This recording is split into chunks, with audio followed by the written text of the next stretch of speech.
I think we can start, so that we don't lose time after for our conversation. So good afternoon, everybody. Welcome back in this beautiful place of Foscari. As you know, or as you can see, this is one of the main rooms, representative rooms at Foscari. And today we will use it as a cinema. I don't know, maybe it's the first time it's used for this purpose. But we will do our best to watch the films and the videos by artists. So as you have seen from the program, so my presentation will be very short because after the screening we will have time for discussion and for a beautiful presentation by two colleagues, by Valeria Burgio from Foscari and by Susie Fraser from the University of Melbourne. So I just want to give you some coordinates, let's say, or some informations regarding the artists. And we will then, of course, speak about the films and videos by those artists in the panel afterwards. And as you will see, we have 5 films that we will be watching in the next 1 hour and a half. And they are, let's say, films that are projects that were born on different sides of the world. But as you will see, there are many connections and correlations. And during our discussion, final discussion, we will try to pick some of the main, let's say, topics that the films have in common, and see how we can build a kind of collective or common discourse around certain topics that are important for our symposium.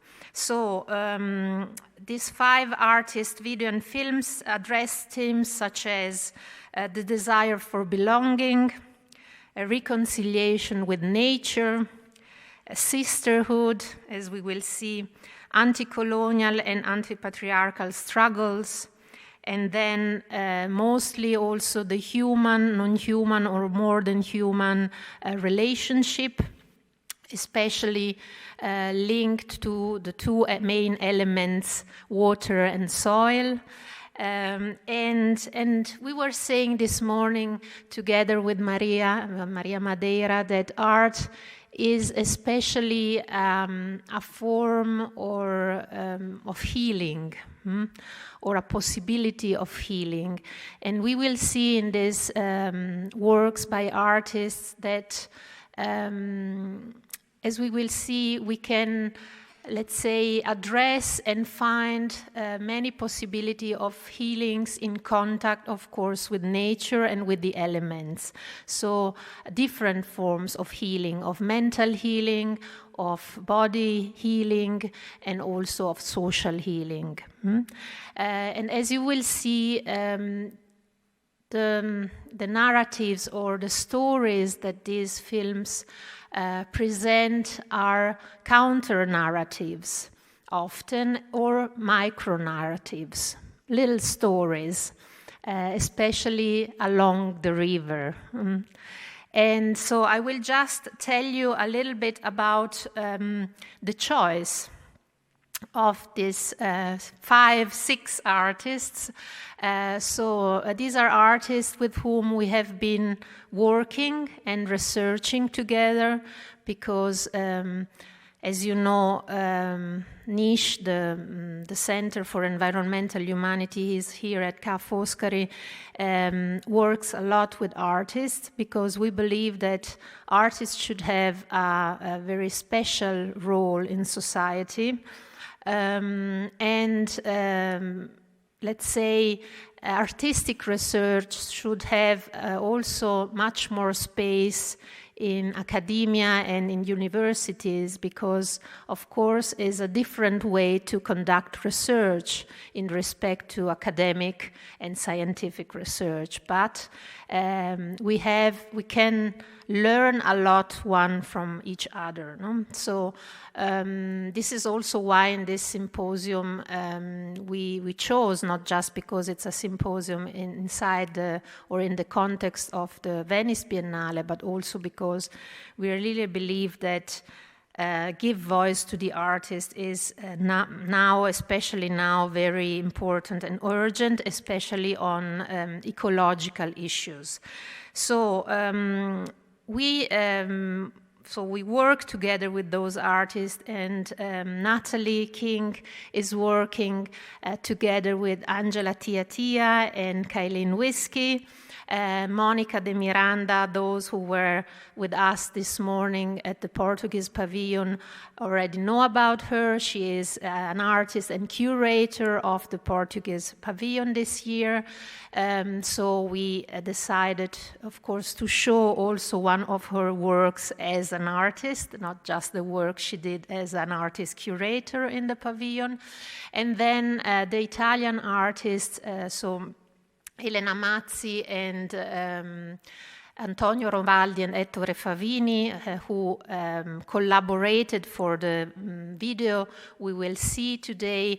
Usually they are friends, but they do things together, but this is one of their main collaboration together. So they are not a duo, but they work individually usually. And as you will see, the river, so water, but also soil and elements of nature become, of course, part of the narrative and of the stories, and get their own identity. As you can see, as you will see in the videos and in the films. So I will just add a few more words on who the artists are, and then we will immediately watch the films. So as said, Mónica de Miranda, and as you discovered also this morning, is a Portuguese Angolan visual artist, filmmaker, and researcher, and whose interdisciplinary and research-based practice critically looks at the convergence of politics, gender, memory, space, and history. And her work encompasses drawing, installation, photography, film, and sound, so she's very transdisciplinary. And the boundaries between documentary and fiction. And her film, which title is Path to the Stars, shows how she is able to connect not just fiction with the reality, but also the past and the future especially. Leaving probably a little bit behind the present. So past and future are the main temporalities in her work. And then we will watch, so the sequence is different from the one on the program, which was in alphabetical order, so we decide for another sequence. So after Mónica de Miranda, we will see Kaylene Whiskey's video entitled Ngura, Pukulpa, Happy Place. And so Kaylene Whiskey is an Aboriginal Australian artist and who spends her days painting and working in her own country, home. And as you can see, I'm wearing also one of her artworks, because it's a cardigan with all the different, let's say, images and symbols you will then see in her movie, in her film and video. And so she is really dealing with a personal cosmology. Picking up a lot of symbols also from pop culture and reinterpreting, reenacting them in her work. So her work is full of humor, but of course it's also very deep, with a very deep political meaning and poetical meaning as well. So Antonio Rovaldi, so then afterwards we will see the film by Antonio Rovaldi and Ettore Favini, entitled To Say Nothing of the Dog. So this is a title the two artists took from a novel, from a science fiction novel. So this correlation between visual and literary works is one of the, let's say, main also topics that especially Antonio Rovaldi deals with in his work. And the science fiction novel is a novel written in 1997 or published in 1997, and it's by Connie Willis. And it's a title that's a quote from a previous book from the 19th century, so from 1889 by Jérôme. And the entire title of the book was Three Men in a Boat, and the subtitle To Say Nothing of the Dog. So the artist took the subtitle of the book, and as you will see, their journey is a journey on a boat along the Po River, so the main river in Italy. And it's a kind of, also it's an adventure on the Po River, but it's also a kind of anthropological study along the river. So we will see many different protagonists of the film, but who are everyday people living along the river. So, and telling their stories, their personal stories, and their personal relationship with the river and with water. And so also Elena Mazzi, we will watch Encounters, so a video Elena did in 2021. And as you can tell from the title, Encounters, this video tells us also about an encounter between human and non-human, so human in nature, human in water. And it's a video she produced after, let's say, she was injured. And so it's also when we speak of healing through water. And so this was really for her a healing process, producing this video. And as you will see, it takes place in Iceland, so where you find sort of anthropic pools in nature of water. And then, last but not least, we will watch Angela Tiatia's The Dark Current, which I had the privilege to see last year in Australia. And this is also another very, let's say, deep, poetical, but also political,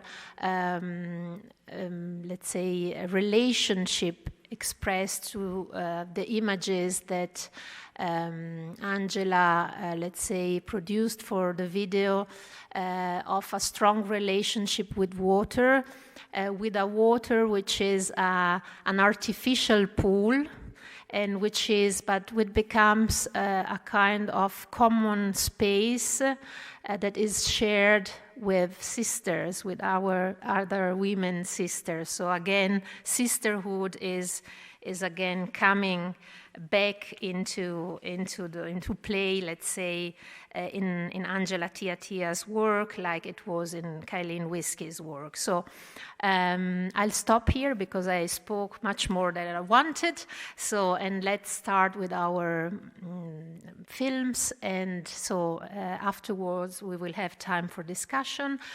So the films will go one after the other, so without short break of 5 seconds in between, so let's immerse in the images. Thank you.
Nascido o dia, nascida a noite, aí permanecemos. Visto de próximo, o horizonte não é mais que uma estreita linha. 2 planos, a realidade em espelho. Escuto a mata que me lamenta. Conheci rios, rios antigos, cicatrizes que nascem em eterno sangue, uma água cega.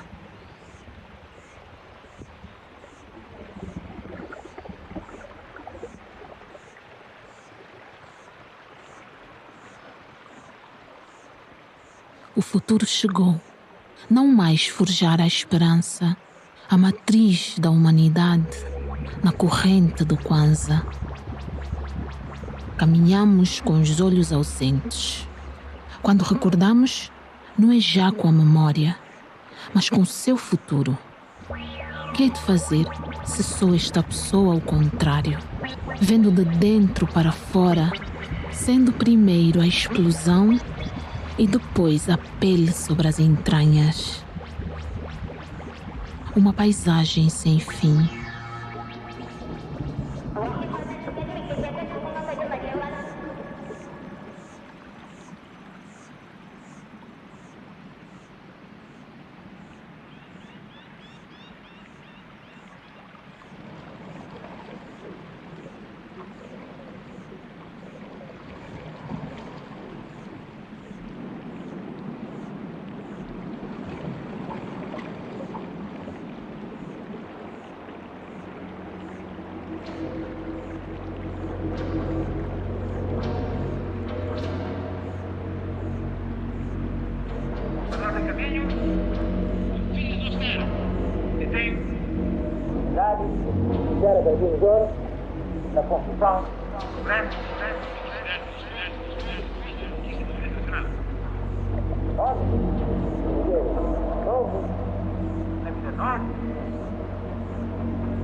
Que rosto mostras quando o sol se desvia?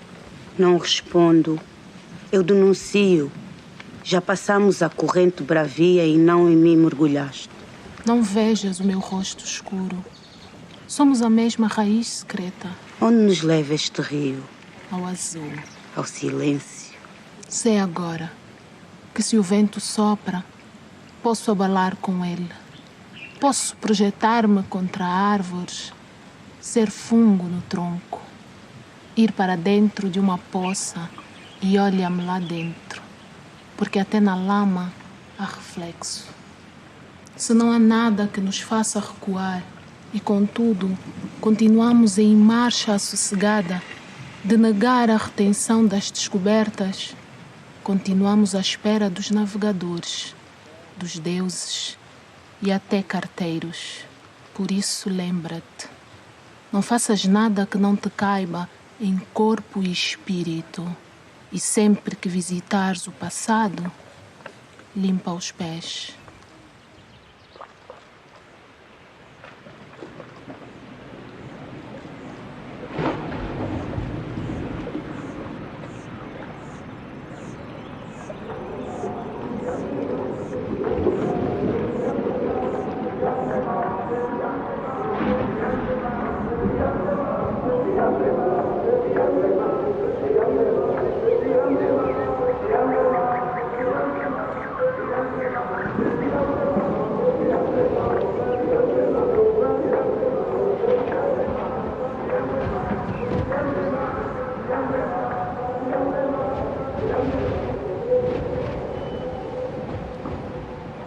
Conheci rios antigos, cicatrizes abertas na pele da terra, gimbumbas que nascem em efêmero sangue, uma água surda, e rios novos, rios de águas mutiladas, lágrimas adormecidas a obos e emboscada, rios ásperos, rios rotos e deslavados que nos olham tristes, por cima do ombro de suas águas antigas.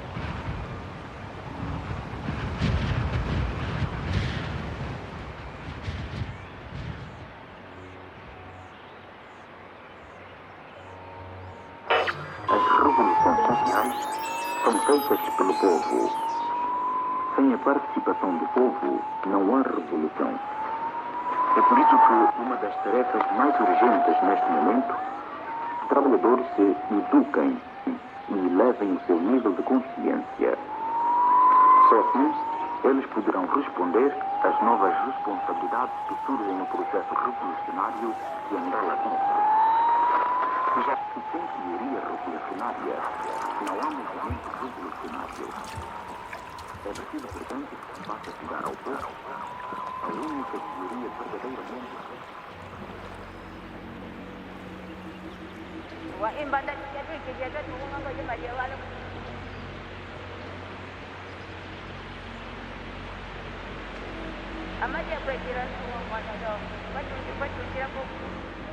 As classes que beneficiam com uma determinada sociedade nunca estão interessadas em funcioná-la. Antes, pelo contrário, defendem-na a todo custo.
Nós lutamos pela nossa liberdade e pela nossa dignidade.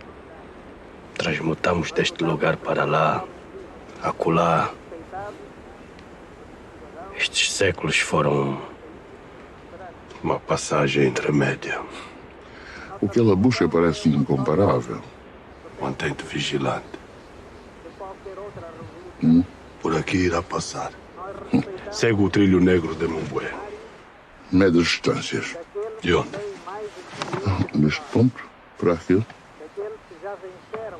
Da consciência à escuridão. O meu ódio tem as fronteiras inexactas. Eu os condeno. A todos os que nos puseram nesta terra e em todas as outras. A eles que apontaram o mundo para o não defenderem. Os que largaram a bomba. Inventaram os gemidos frios. Os que decoram assembleias que não servem para nada. Vejo ao longe o parecer a sombra da minha vida a abrir em contramão. Já tenho a faca para cortar o sossego.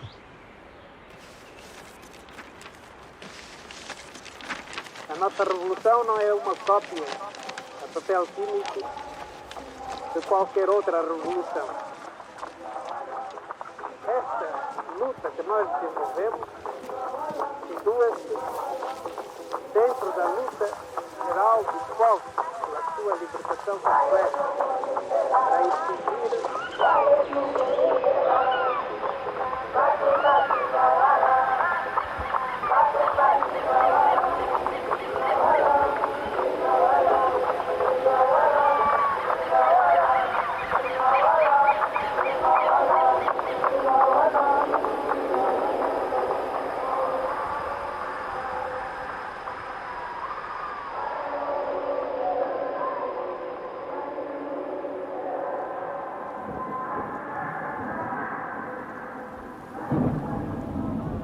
Afundo-me no sonho, em vida, uma vez e outra, quantos corpos inertes no rio.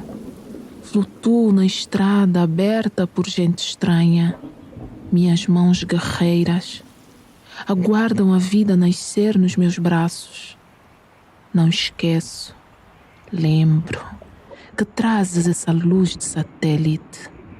Em luta com os astros, e os espaços mudaram de sítio e fui respirando sem nome.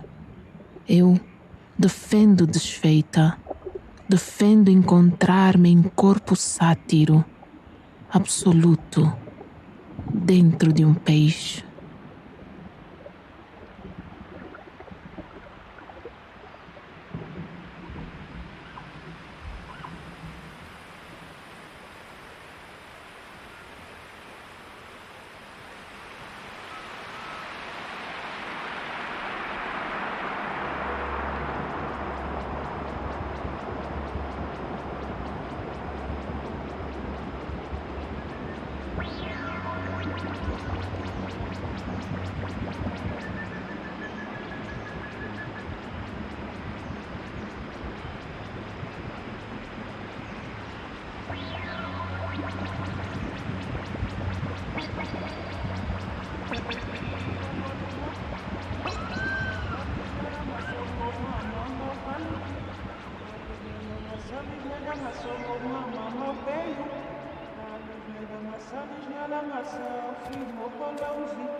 Kizualo kongifwa sanga lanjila sanga janjila uye kwa mama ngongo sanga janjila tutula kwa mama ngongo sanga lanjila tambula mona mubika sanga janjila kotengengi mona mama sanga lanjila enjila tuke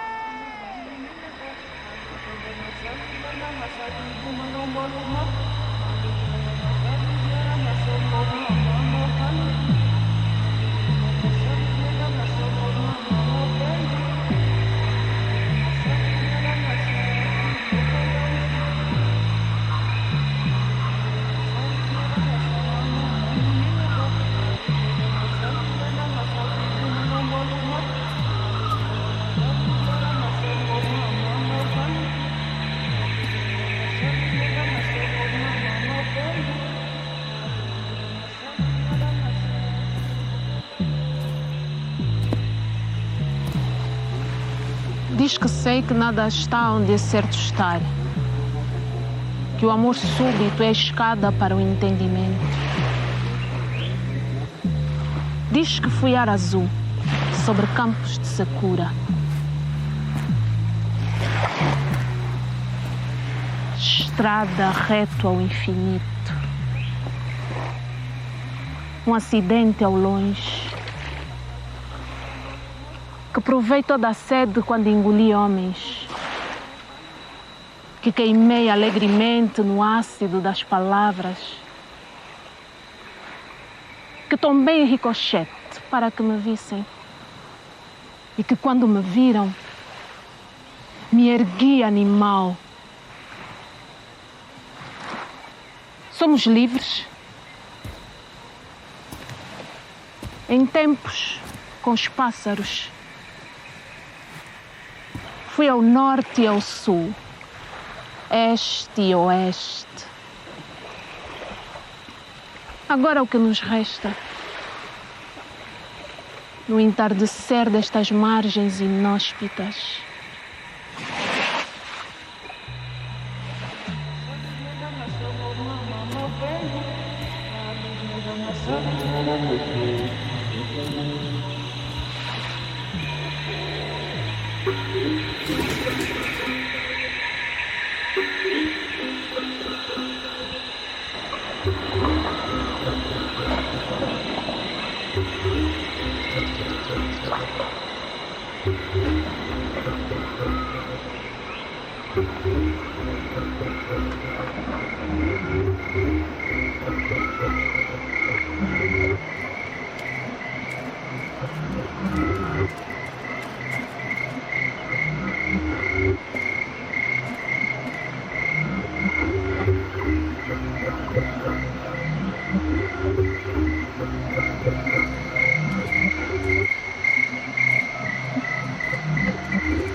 Não tenho pais nem filhos. Sou todos os pais e filhos. Não tenho mundo, sou o mundo. Sou a ironia devastada ao sol. A minha mãe criando colo. O meu caminho é o caos. O meu grande amor, a desordem. Vem ver-me neste silêncio e viverás comigo. Porque eu vivo em todos os homens e morro também com eles. Alguém a beijou no corpo errado. Não há forma de acertar no tempo. Agora à noite corre namorada de outro nome. E a mulher existe exclusivamente, perdida a vida fora. Tudo parece ser outra coisa. Uma ideia de amor desencontrado na memória. Uma parede aberta para o infinito.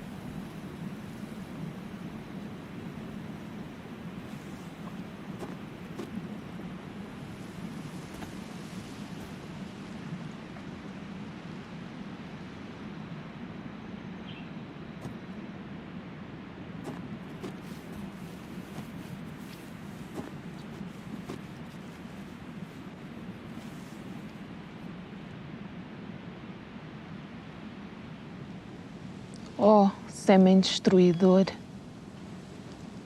fecundaste a mata, fluíste no rio. Quem me guia? Rios amigos, quando ainda as matas eram nossas. Agora, A minha alma esconde-se funda como esses rios.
Sei, o que existe em mim está lá fora. Nada nos separa.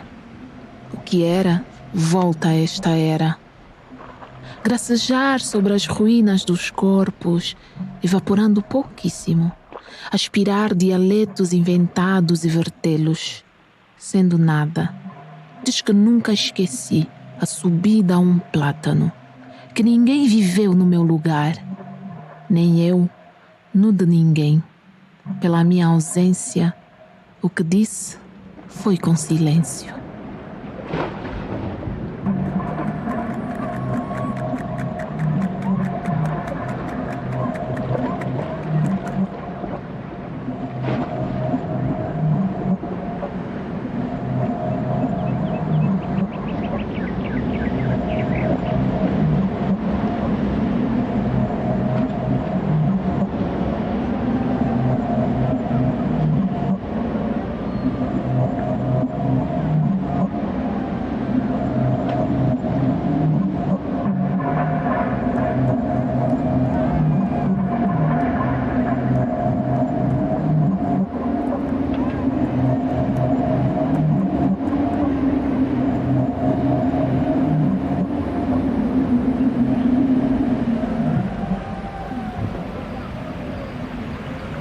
No meio da mata caíram as palavras.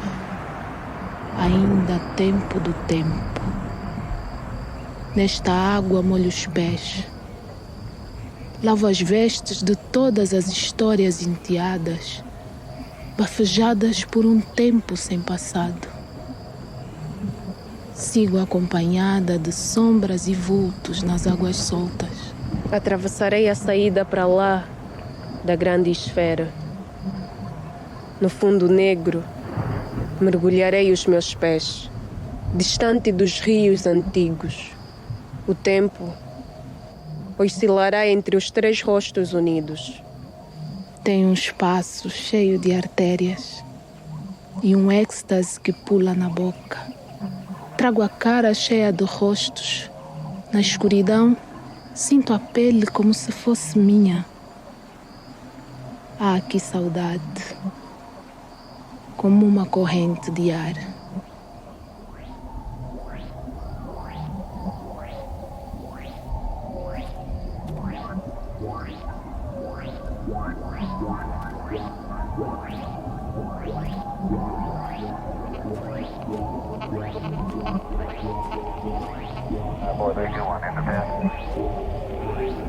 Okay, we can go full systems and the duration 04 and keep it together.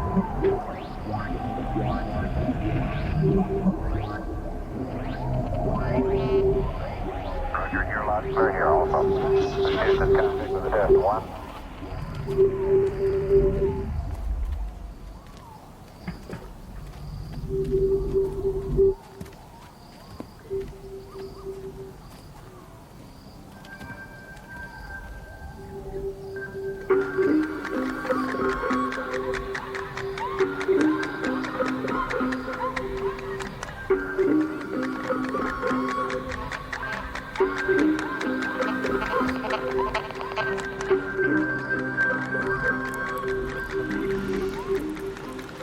sombra fria engoliu.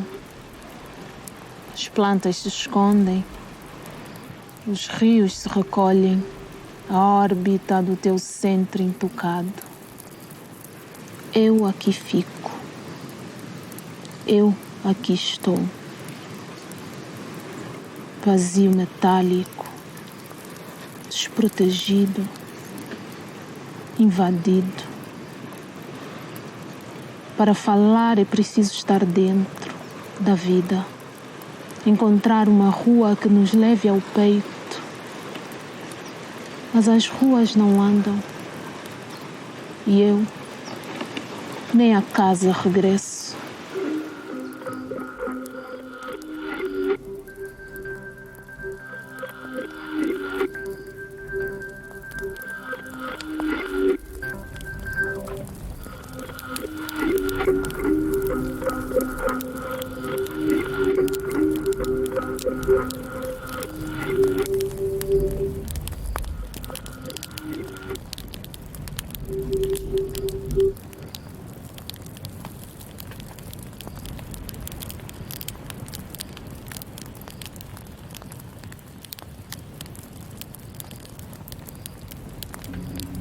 Jadi unahan dengan unasan de lako. Vika wakaturinga uno kaputu akali ngendi. Yoni ni jadi mubahane sikola kitabu lenu mwanya mwakola kala kuchini. Kala kuchini. Kajira kukuye bajwara nende wakatala kubakasema loko tango ikabeja bakutuobo kitu mukati. Yaka chuko. Yesu ni alikuwa sikola. Não, o Jean não vai ter mais não, o que é o que tem? O Jean não vai ter mais não, o que é mais não? Uma vez para já, o Jean não vai jogar lá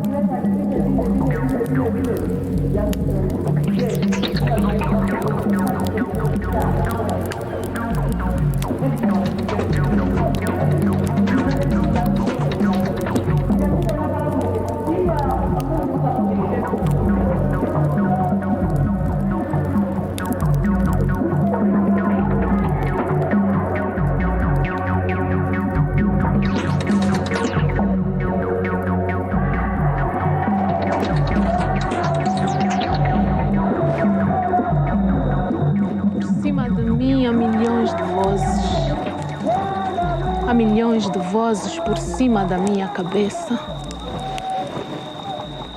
Embaixo estão os astros e as espingardas. E eu, sentada em planície ao mesmo tempo. Também me custa sobreviver a estes dias. Mas o que ainda não chegou é infinito.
Na senda dos tempos, olhamos as estrelas.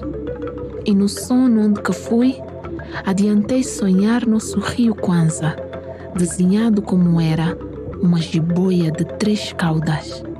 Conheci novos rios e sonhei um sonho. Quero deixar a alma cozida aos hemisférios noturnos. Tenho de me parir lenta, à espera do céu. Ouvi as coisas todas neste tempo, entre mim e a minha ausência. E o universo inteiro a gritar-me em cima, em comparação com a minha ausência e as minhas coisas pequenas, faz com que as minhas coisas pequenas continuem a ser audíveis. São elas os astros.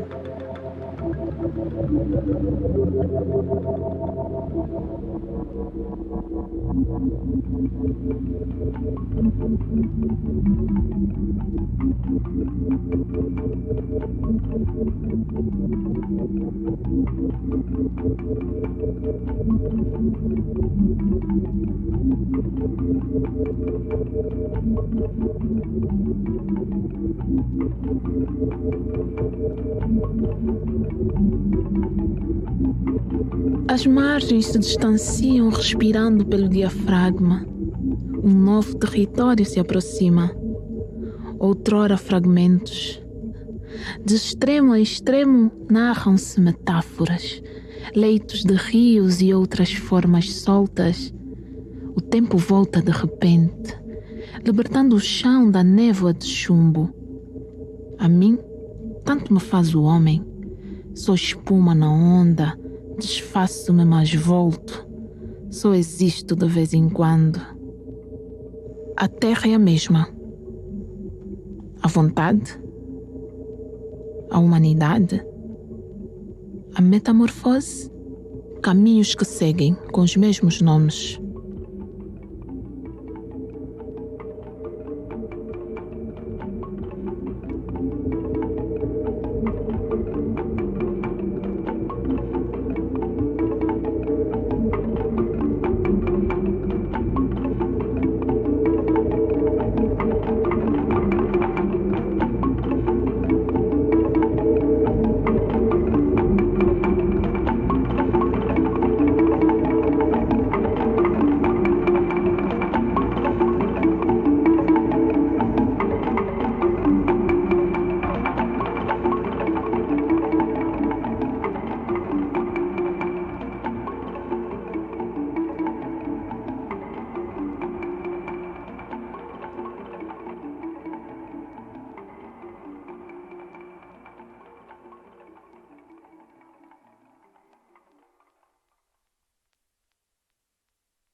Pura Pukulpa, my happy place.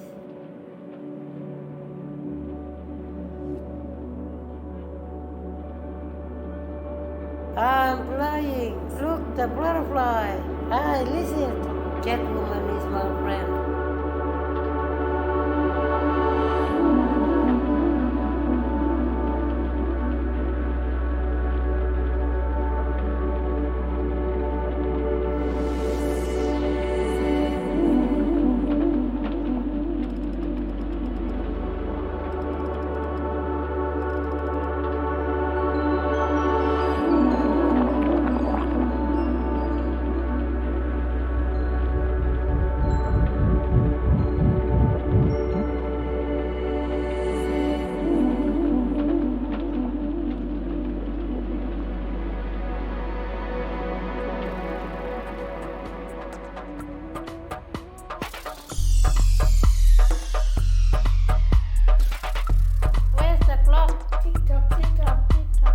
My name is Kaylene. Emmanuel Whiskey.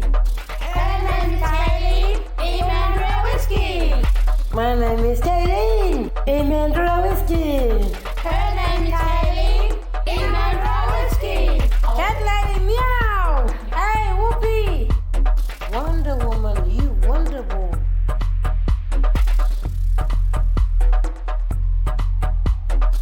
This is love. Getting so strong, ain't it, Scawa? Come along. Kunga Wiro, you look so good. We're strong together, dancing the wood. Whoopee, sister leg.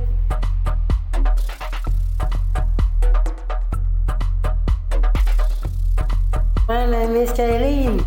Her name is Kaylene. Emmanuel Whiskey. Emmanuel Whiskey. My name is Kaylene. Her name is Kaylene. Emmanuel Whiskey. Emmanuel Whiskey. I'm so strong. Look at me dance. This is my country. This is my land. The ones are rising up, come in with the sand.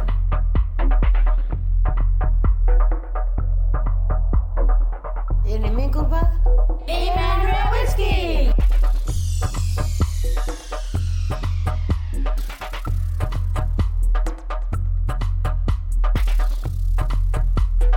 Beautiful butterfly. Sit down in country, far up my land. Roses number one, come join my band. She looks so good. She got the mood. All the ladies, nothing to lose. Cry for love.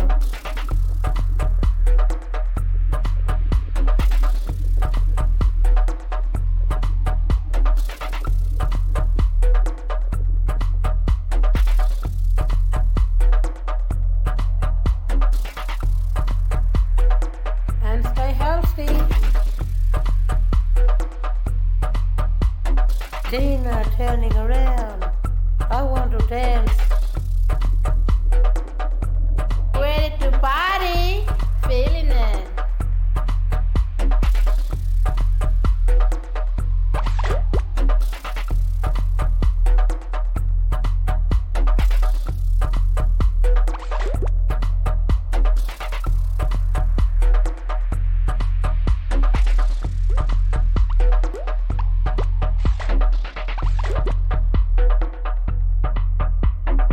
I'm Santa. I'm gonna steal your cake.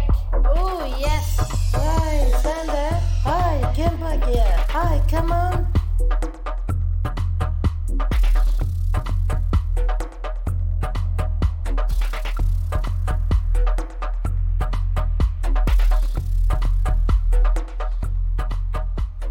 My name is Kaylene. Her name is Kaylene. Emmanuel Whiskey.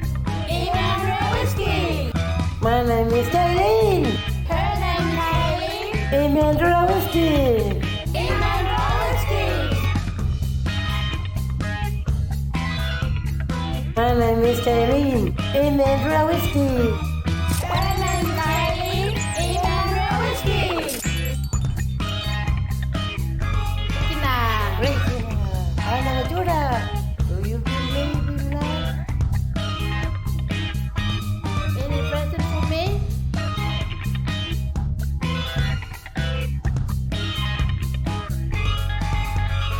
My name is Kaylene. Her name is Kaylene. Emmanuel Whiskey. Emmanuel Whiskey.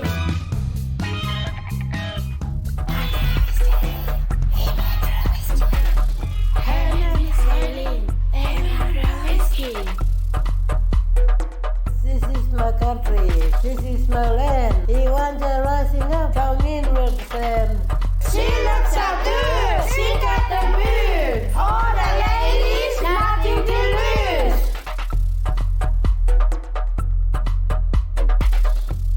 This is Jan Kunjara. This special place. We love each other. Kunga Wiro, you look so good. We're strong together, dance in the wood. There's magic here. Magic. My culture rock. Wiro.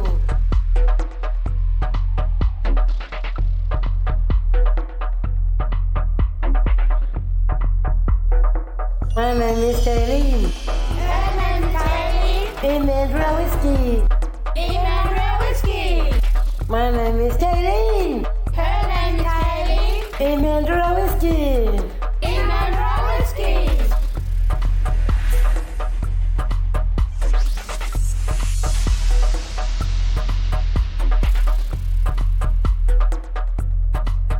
This is love. Giving so strong, English power. Come along. Conga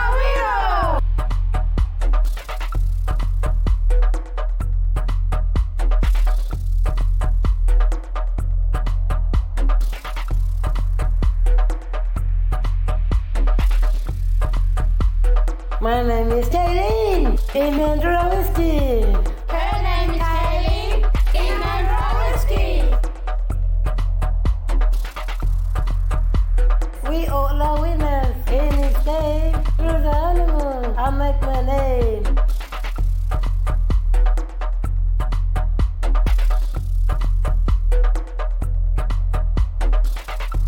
Her name is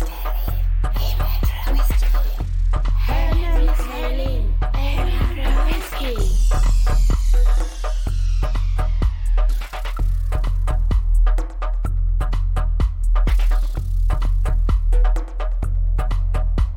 From comic to canvas, I'm feeling it. More culture, Uchin Tiatia, Maya.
Non mi fido di questo predatore.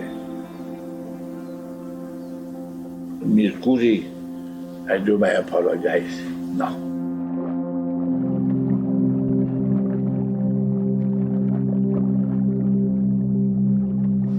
Ricorda le barche dei signori che navigavano d'estate per fuggire alla calura. È una barca interessante, direi che con questa barca potete andare dove volete, insomma, non ha problemi. Una barca tanto comoda, e poi siete anche all'ombra, riparati, questa è già una nave.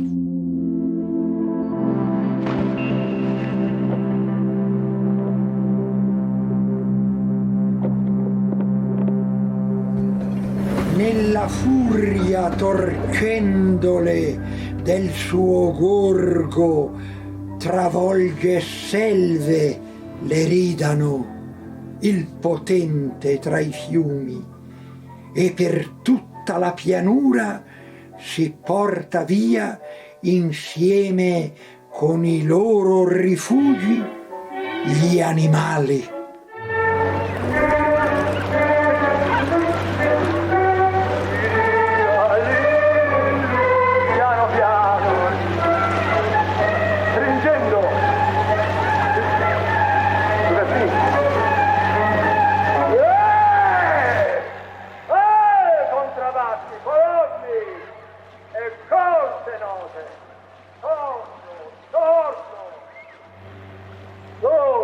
Sembrano dei carri, non so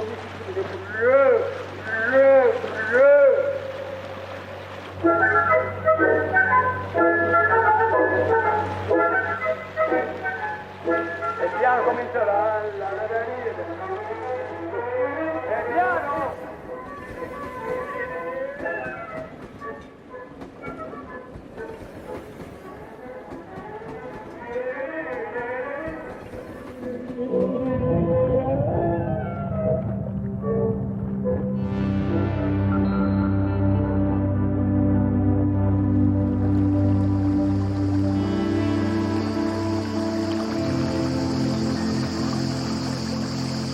Prima impressione non è un pesce, perché non si vede come un pesce, una testa grande e cresce tutta la sua vita, un colore, la pelle è un po' come marmo, chiari, nero, bianco, marrone anche, la pancia è bianca, mangia solo pesce, tutta roba, tutto pesce, tutto lo stomaco pieno di piccole tappe.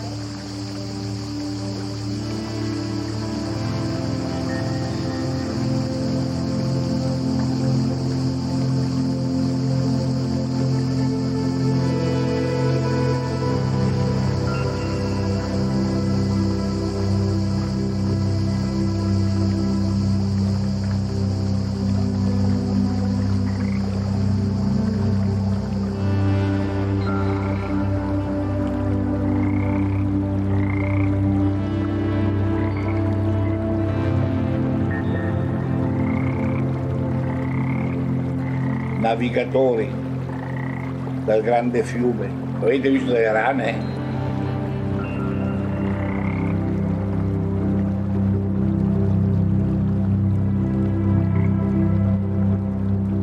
Questo silure è cacciato dai cinesi e dai tedeschi e mangia ogni cosa. Andavo io e qualche mia amica fare nudismo in fondo là dove vedete quell'isola del ponte e si andava da solo. Devo dire che andrei ancora, è 20 anni che non mi fa più andare in fondo. Il Tamigi va sotto sopra, e il Tamigi alto arrivava alle finestre, tu dalla finestra toccavi l'acqua e qualche volta c'erano i cigni. La prima volta sono da Londra via e wash it up. Allora mi piace, il 10 diploma, ma ancora stavo dicendo.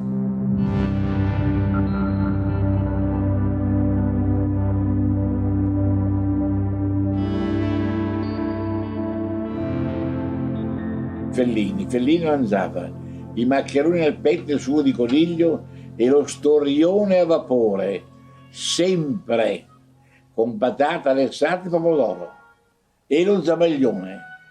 Non variavano, mangiavano questo, Fellini mangiava sempre lo storione.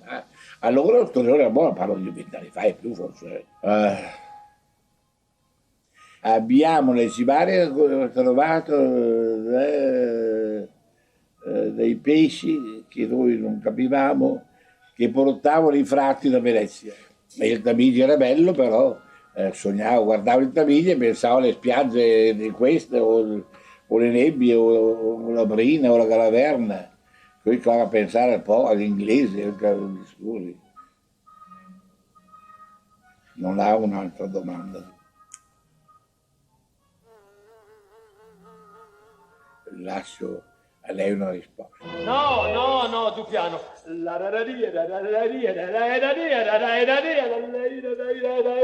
E tu che senti? A te no, più piano che senti.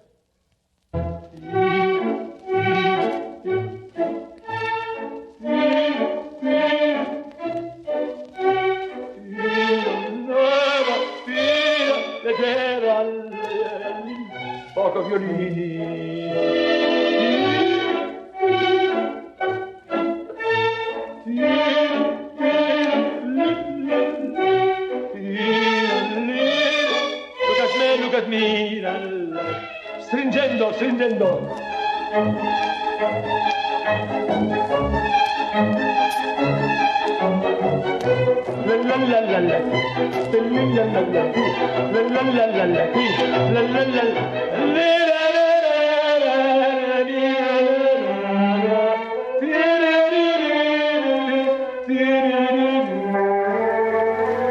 Come prima.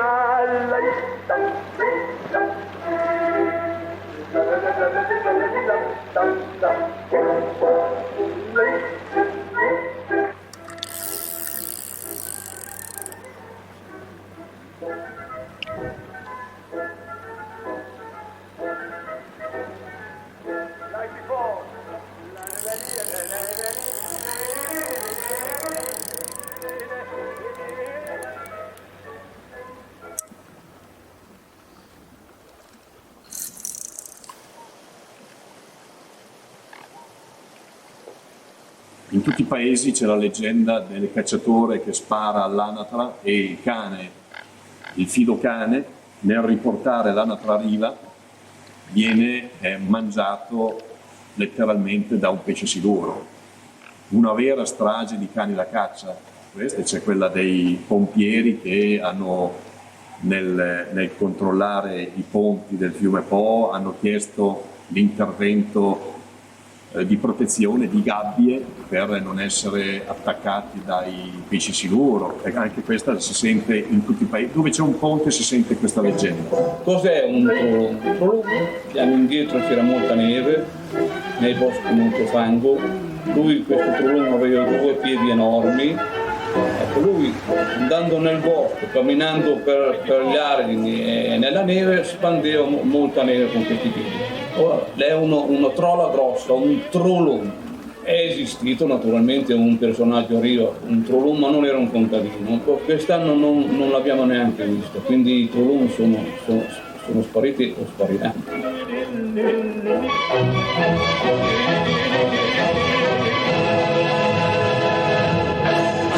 Io le chiamo leggende a denominazione d'origine controllata. Sono le leggende che nascono dopo 5 bicchieri di lambrusco.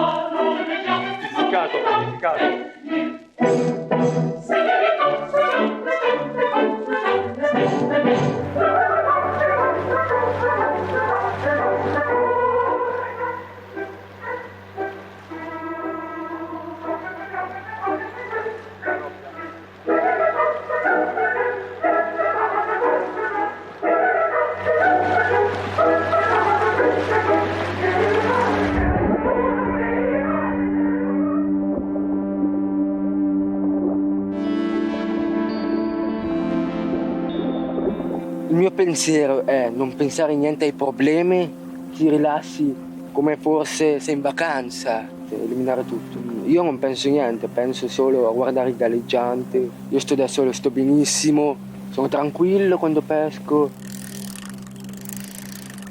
Io mi sto rilassando senza niente, è la mia pesca preferita.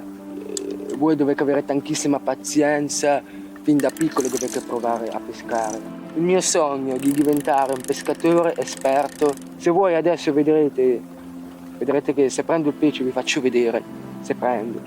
Se non prendo, niente, perché capita alcuni giorni che ieri non hai preso, oggi lo prendi, domani non prendi. Capita a tutti, perché c'è il pesce siluro grande che è molto pericoloso ed è scritto che può essere lungo da 2 metri oppure un pochino più grande, che ne so, tipo 5 metri. Puoi andare in ospedale anche, c'è la bocca grossa così. Tantissimi denti, ti morde qua, devi subito andare a cucire, anche se ti stacca la mano. Ti piace questa storia? Poi via via si è cominciato a uccidere il Po. Io non dico inquinare, sarebbe più esatto dire avvelenare, perché inquinare è una parola latina che significa esattamente avvelenare, a ucciderlo. Ecco, io da sempre l'inquinamento, l'avvelenamento lo sento proprio come un delitto, un assassinio perpetrato a tradimento, in fondo, al Po, sul Po, nei confronti del Po.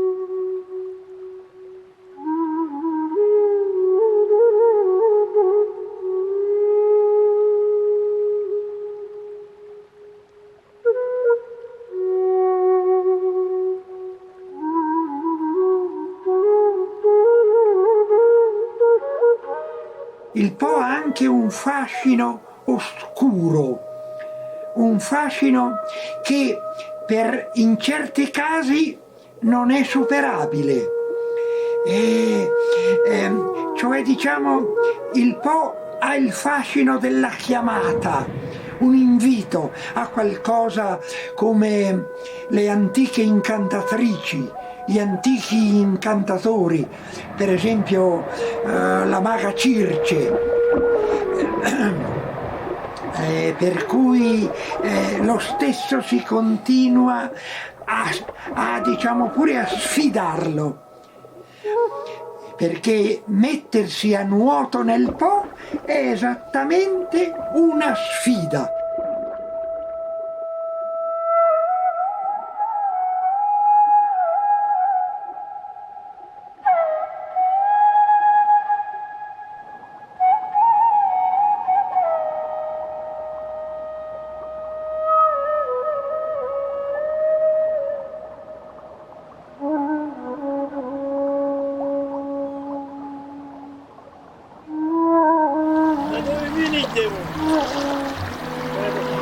Venite su da di giù, perché c'è il Po e ci sono io. Io sono il Po. La parola sono il Po, capito? C'è il Po, ci sono io. O il Padre Eterno.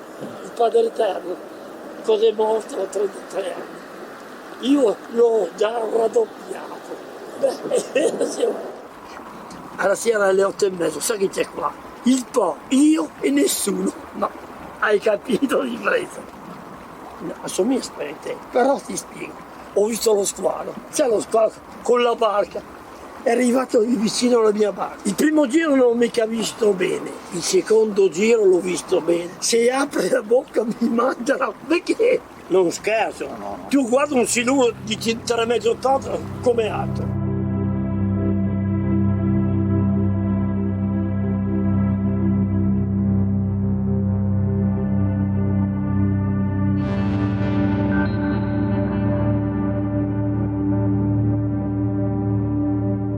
Quando faccio le traversate, se non lo sai, i tedeschi hanno il richiamo, come si chiama quel richiamo? Zona apposta. E siluri, io a fare le traversate, a battere le mani. C'ho 5-6 siluri a destra e 5-6, signor, no, ma parole in conto. Un po' c'è un microfono e vado di là, sto là 5-10 minuti, perché quando si va di là bisogna venire di qua con i tuoi in mezzo. La faresti attraversata tu a 10 metri, sei già di là. Sai cosa succede? E ci sono i vortici, i mulinelli, tu puoi vogare a tutta birra, rimani lì e hai 2 minuti di buono, dove poi ci pensa lui un po'. Ti mangi che non te ne accorgi nemmeno. E allora io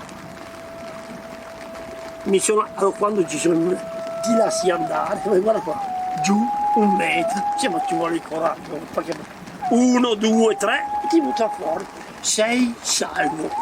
Se fai il furbino sei un uomo morto.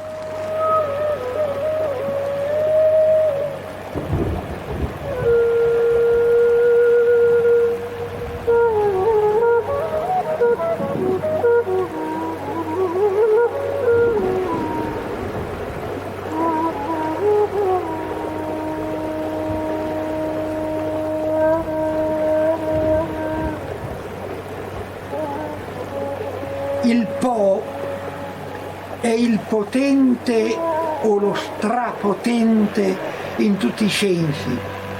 Il Po è anche spietato, spietatissimo. Il Po ha delle forze, è un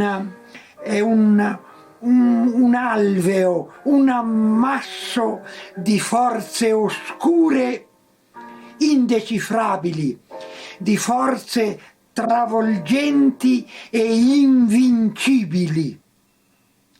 Quanti espertissimi nuotatori sono stati assorbiti, questa è la parola giusta, dai mulinelli del Po. Sono mulinelli a giro di vite e a forza di tenaglie insieme, giro di vite e tenaglie insieme, quindi assorbono attanagliando.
Ernebit Cremona su prima po', yeah!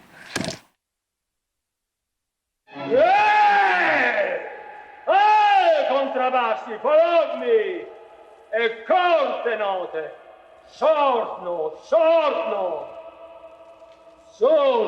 sembrano dei carri, non sono mica stupidi, oh Madonna Santissima, sorno, ancora per favore, in major, have you, what number? Yes.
And lift. Is it a fail or one more? One more?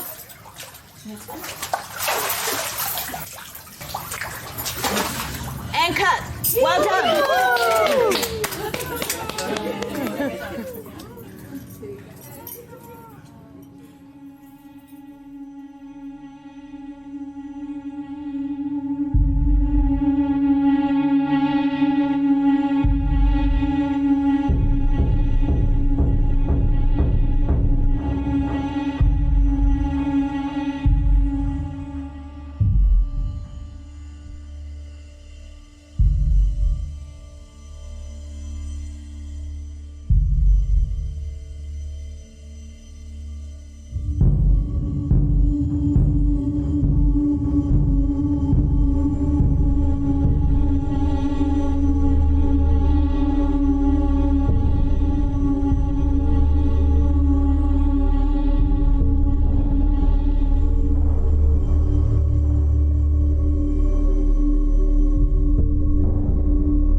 And cut. Well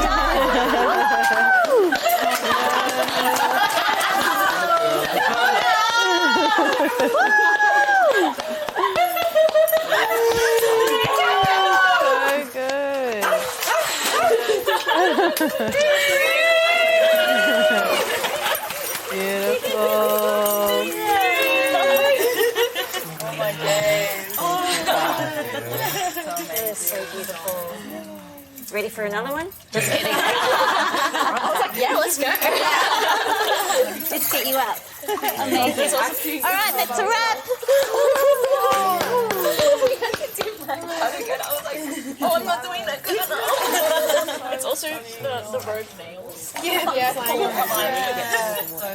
I'm like, be careful behind you. Yes, those are grab nails.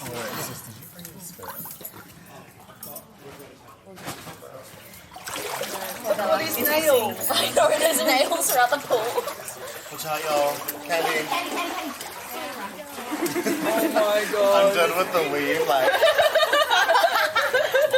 She goes, who, me? The water got in my eye now.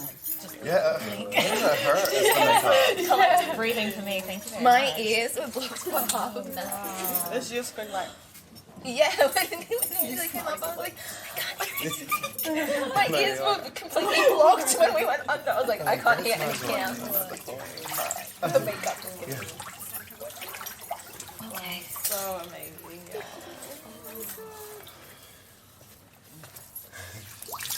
Yeah. Really good. One take wonders, truly.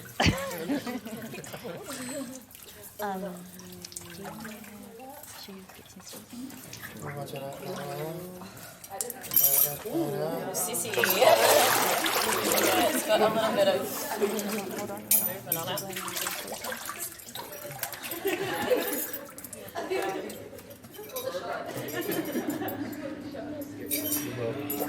Beautiful.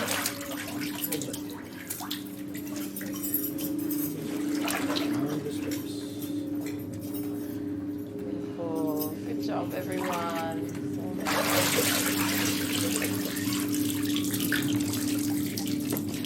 Is there a hairdryer around? Yeah. Okay, Auntie's coming in for a wet hug. Thank you. That was beautiful. Thank you. Thank you. Sister.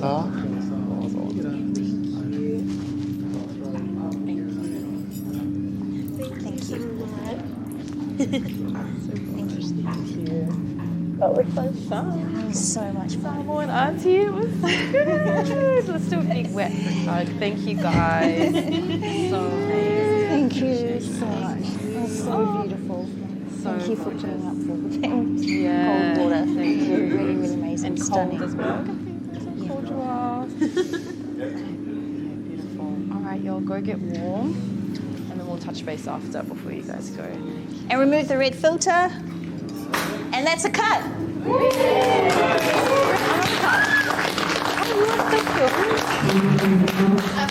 However, that means I've got some bad news for you all, is that we still want to get stored. So we can't quite properly right now. Oh, okay.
So, too loud.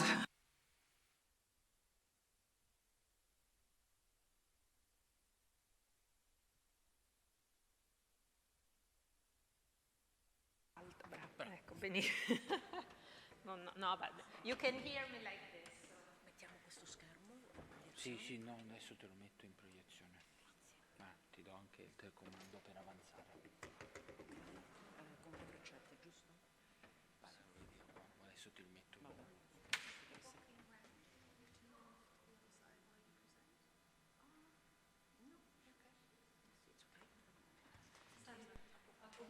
So I leave the floor to you both. I'm very thrilled to start our discussion on films we just saw, and I imagine you will help us following a little bit all the different correspondences and similarities, but also let's say the different topics that merge differently, of course, in each film, but it was a nice sequence that repeated some themes and topics, so let's see how we can manage common discussion.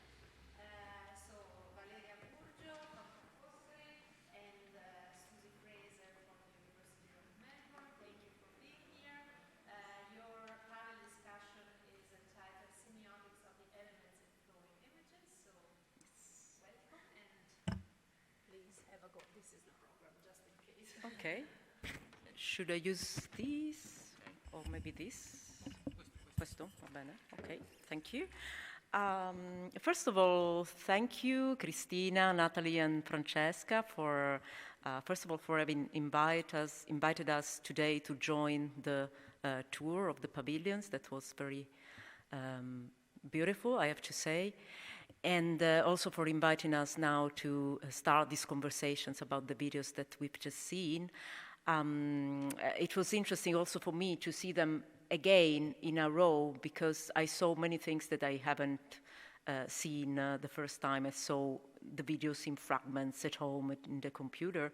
And it's beautiful how these films resonate one with each other under many aspects. I know now my reading will be a little bit reductive, because I see such an overimposition, a superposition of symbols and meanings that is incredible, mostly in some of the videos. And so I will just give a very fast impression of what I've seen in the last days, without going too much further, but I hope that in our conversation then we can raise other topics and other elements if they will not be touched by my presentation. We have discussed a little bit from one continent to another with Susie Fraser, that is here with me in the last days, and we've decided that I will mostly concentrate and focus on water as an element, while she, who is more expert in indigenous approach to holistic knowledge, in a way, she will go deeper in that direction and maybe speak more about soil. So it's these two elements we will touch in our conversation, but of course there's much more to say. So water. When I was invited to speak about water and as an element, I suddenly thought about Gaston Bachelard, who is a French semiotician who's dealt a lot with elements. And in particular, when he wrote about water, he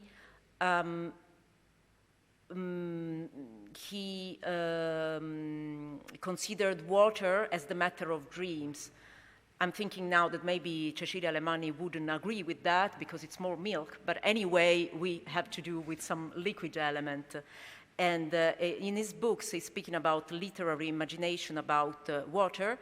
That has to do with reveries. And what he says is that water is not one element. We cannot speak about water. We always have to talk about waters.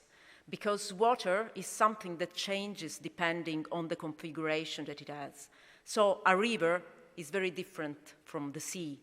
A lake is different from a pool. A cascade of water is different again from the sea. So each of these elements, and dreaming about these elements, is very different. The archetypes that are risen, that are called, are very, very different. So, since Heraclitus, we know that the river has always been a paradigmatic image of the passing of time, and that there is a shared destiny of humans and flowing waters. Both humans and rivers are transitory and in flux. These qualities are shared by the moving images, as we've seen. Drawing on Hippocrates' theory of humors, Bachelard finds in flowing water and in those who dream of it a phlegmatic attitude, a phlegmatic character, while dormant water, so what we find in the ponds, in the lakes, in the basin of water that we've seen in Elena Mazzi's film, is more melancholic. A melancholy, he says, that is not oppressive, but dreamy, slow and calm. So we find very different characters of waters in the films that we've just seen, from Mónica de Miranda's exploration of the Quanza River to Ettore Favini and Antonio Rovaldi's choral tale of the Po River, from the dreamy water in Elena Mazzi's Encounters to the hyper-artificial pool that we find in Angela Tiatia's Dark Current. So in the eyes of Carlotta, Carlotta is the main character of Mónica de Miranda's movie, and she's the woman sailing there in Path to the Stars. This is the way the movie is called, the film is called. I saw a version of the hallucinatory vision of Charles Marlowe going up the Congo River. As you know, in Joseph Conrad's Heart of Darkness, Charles Marlowe is sent on an expedition to the Congo to find Kurz, a former ivory trader who has somehow gone native by living with the indigenous people. I find somehow an authorization to speak about Heart of Darkness now when I saw it for the second time, saw the video for the second time, because the two women in white and black, they are eating hearts. And then there is a poem, we will talk about it later maybe, when the two guerrilla fighters see the map, they say that there's a distance between clarity and darkness. So after I saw heart and darkness, I say, okay, I'm authorized to use this text now. And now I want Susie, I'd like Susie to read, since she's an English speaker, this part of Art of Darkness that can be good for us to interpret the film that we've just seen. Do you have it there, maybe? I have it here as well. So it's better. Going up that river was like traveling back to the earliest beginnings of the world, when vegetation rioted on the earth and the big trees were kings.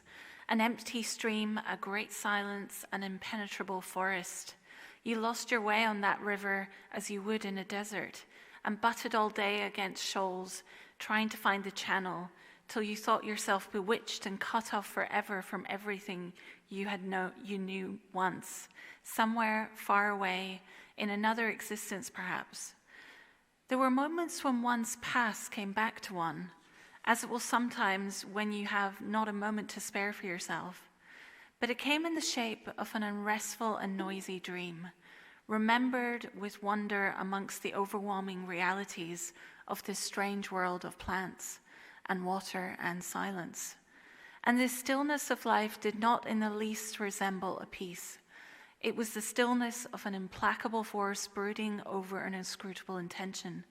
It looked at you with a vengeful aspect. There are several reasons why this literary passage resonated with me as I watched Path to the Stars, and it does so by contrast. Unlike Marlowe, who goes up the river, Carlotta goes down the river, following the current. This strange world of plants, water, and silence this impenetrable forest described by Joseph Conrad is home to her. She's part of it. Carlotta wears camouflage, not only because she's a guerrilla fighter, but also because she's part of the forest and the landscape. She retraces, in reverse, the route taken by Portuguese colonizer on the Kwanza River to enter and invade Angola. In both historical and literary descriptions, the invaders conquer a country by flowing upstreams, somehow going counter nature. I think Professor Ballerani, who will speak tomorrow, has written about this. The indigenous people are instead depicted as following the flow downstream. So in the conquering of these countries, of the Kwanza, of the Senegal, etc., there is this movement of going upstream, as it is in the Marlowe travel to find course in the Congo River. So Carlotta did exist. You see her here. She fought for Angolan independence in the 70s. We only know of her because she was photographed by the journalist Richard Kapuscinski just before she was ambushed and killed. Only in the Italian version of the book of Kapuscinski we have Carlotta in the cover. This picture is all that remains of her. The Miranda brings her back to life by setting this photograph in motion. If a picture is a past perfect, as Roland Barthes would say, ça a été, this has happened, a film is present continuous, living and dying every moment, just like the river. So in the presentation of these movies, on this film, Cristina said before that in the Miranda movie we have just past and future, we have no present. I would say that the present is the film itself, that is something unrolling that is never there, but has been there and will be there. So present is the movie, is the river, is the gaze of the subjective camera as well. So the other reason why I've asked Susie to read this piece from Heart of Darkness is its emphasis on the river as a way of expressing time, again, the time of reverie, and of the recovery of the memory of the world. Through the river, Marlowe accesses an ancestral past, sailing back to the source of times. Carlotta not only goes with the flow, she surrenders to it, as when, surrounded by ruthless river plants, she's drifted away as an Afro-Ophelia. Ophelia, in the words of William Shakespeare, a creature native, he says, and endued unto that element that is water. And as Bachelard says, water is the element of young and beautiful death, of flowery death. I have known rivers, ancient rivers, scars that are a source of eternal blood, blind water. Reads the voiceover, borrowing the words of José Luandino Vieira, an Angolan poet. In another moment, he says, a deaf water. Water is blind and deaf because it washes away traces, it erases blood, violence, corpses, it does not preserve memories. The river, however, in its linearity, grants the possibility of creating a narrative, despite being a bad witness, because it allows to see in succession what happens on its banks. There, like Marlowe, again, Carlotta sees her past in the form of almost still images. Memories are cuts in the flow of the continuous present of the movie. In 1986, in the midst of the post-Chernobyl crisis, the Italian writer Gianni Celati walked and hitchhiked along the banks of the River Po from its source to its mouth. He highlights, through the words of a water official, how the environmental problems are due to absence of imagination and to inability to see in the elements of the landscape subjects endowed to a soul. Now I read it in Italian, but you have the translation there. Lo faceva andare in bestia il fatto che tutti trattassero il fiume come un oggetto inanimato. E appena poteva spiegava a tutti che il corso del Po cambia sempre, come il nostro corpo, e che il movimento continuo di una biscia che avanza, rimodellando sempre la via dell'acqua fin dalla lontanissima era del Quaternario. Ma adesso che tutti lo prendevano per un oggetto inanimato, il fiume stava letteralmente impazzendo ed era diventato incomprensibile nei suoi movimenti. E allora, persa quella saggezza del fiume, restava solo la diffidenza degli uomini. Ecco le meditazioni di Ruggeri, che è il magistrato alle acque, quando lavorava come ufficiale delle acque. So, this is the reflection of an administrative person watching the Po River. He says that it's a shame, it's a pity that we consider the Po River as an inanimate object. It's a subject. It's not a poet, it's not an artist, it's someone who deals with the river who says that.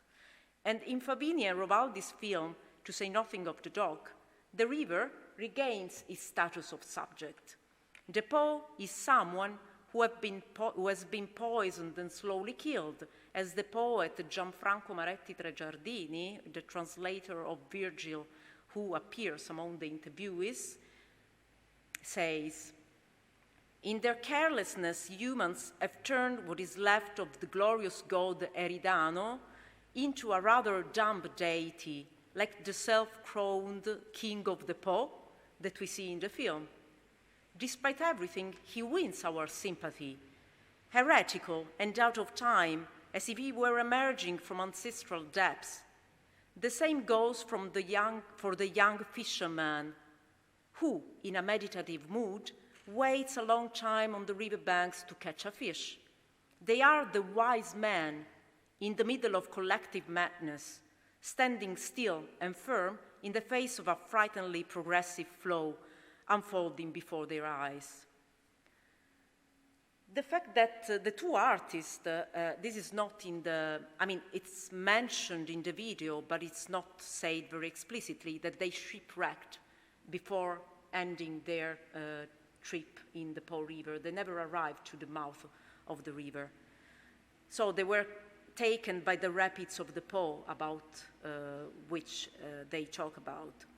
So the fact that they shipwrecked before the end of their journey completes this tale of the river as a capricious and wrathful deity whose patience has been challenged for too long.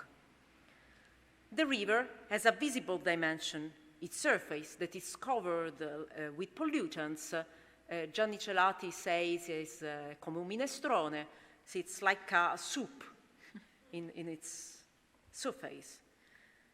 But it also has an invisible, deep dimension. The river also has its abysses and its creatures of the abysses, such as the legendary torpedo fish, the siluro, pesce siluro, a potential killers of humans and dogs. So maybe that's the dogs the title is about. It is in this hidden, monstrous, repressed dimension the film is about. In a photographic work that follows the making of this film, Ettore Favini and Antonio Rovaldi lift the carcass of an old motorbike, it's a Ciao Piaggio from the 80s, which has reappeared due to a draft. Just as the melting glaciers bring back the boots of lost mountaineers, the dryness of the river brings back objects from the past, industrial relics and animal bones. If the two Italian artists feel the need to bring skeletons to light from the depths of the river, Elena Mazzi performs the opposite movement. She collects whale vertebrae abandoned in the landscape and slowly immerses them one by one in a clean pool of water. The water in her video does not flow and flee like human time. It's a water that silently embraces and stops time. The view from above shows how its form is partly geometrical due to the human hand and partly irregular following the natural shape of the mountains. The shape itself of water is the result of the happy encounter between humans and nature. It's humans who have carved out the mountain so that hot water from geothermal sources collects in a pool. Here, children are taught to swim, and the injured are healed. It is in this ideal space of care and encounter between natural and man-made landscapes that the artist decided to collect and bury these vertebrae scattered in the environment. In this ceremony, she also heals herself in a form of interspecies narcissism. By mirroring her spine in whale vertebrae, she offers comfort to her injured back. So we have met a black Ophelia in the first video, symbolizing young and innocent death. Angela Tiatia, in her dark current, connects another Western topos with indigenous mythology. Venus, born from a seashell, this is why there's a pearl in her eye, and coming out of water, beauty coming out of water. Here, water is not anymore a medium for death, it's a medium for birth. And here. Thanks, Valeria. Yeah, and I was just listening to your descriptions of the Mazzi film and thinking also about the Angela Tiatia's Dark Current, which opens slowly into this image of a female body, which then moves to seeing the figure floating in this expanse of black water. So the water in Angela Tiatia's work is not floating or tidal, but it ripples in this stylistic way, and I think that's quite important for thinking about the work and how it's using water. The extraordinarily magenta-clad figure set against and in the rippling water is, for me, immediately glamorous and stylized, and is skewing the sense of water as, I suppose, quote-unquote, nature. So in that Western designation of the non-human. In Tiatia's opening scene, water would seem to be an experience rather than a place. So the Dark Expanse, as we saw, was structured in 3 parts. And for those of you who've seen it before, you'll know this well. And almost like an epic poem in the visual, you see the past, present, and the future, but not necessarily in a clear, linear way. And I think it also comes back to what you were saying about Path to the Stars, that the film itself is the present, and I think we'll talk about that in a moment. And I think this disrupts or serves to disrupt in our minds the Western taught myths of linear, uniform space-time. And I'm a big fan of your countryman, Carlo Rovaldi, the physicist who talks a lot about against the non-linearity of time. If we get a moment, we could talk about that too. But in Tiatia's work, boundaries are blurred and flow is embraced. The artist draws on her connections to Samoan culture and place and to generations of women that have preceded her. And that's the matrilineage that she really profiles in the work. So part 1 is this glamorous woman, which she has talked about in conversations and in interviews, is referencing her mother's generation of Pacific Island women. And as you said, there's the pearl in her eye, which is at once, referencing those, I forgot what you just said, the dark. Anyway, we can come back to it in a second. But the pearl is the... It's for Venus, that was it. Yes, yeah, exactly. So and it also references one of Tiatia's earlier works, which is also looking at the pearls. And for me, it immediately also brings a discomfort.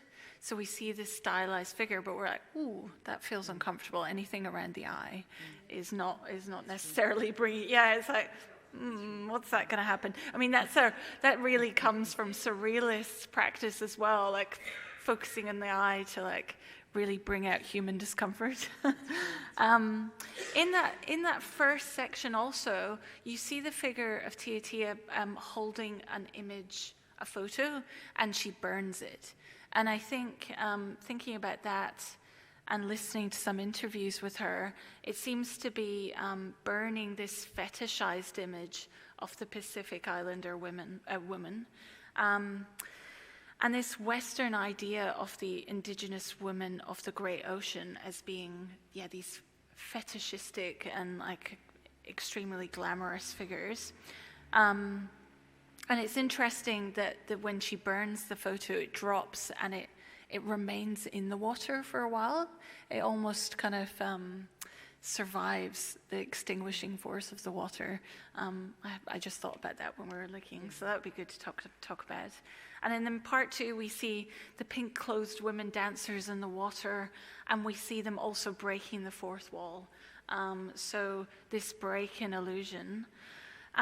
And I think for me, this is a really important moment so that we can see the work and the effort and the personalities of the figures of the women that are featured in the film.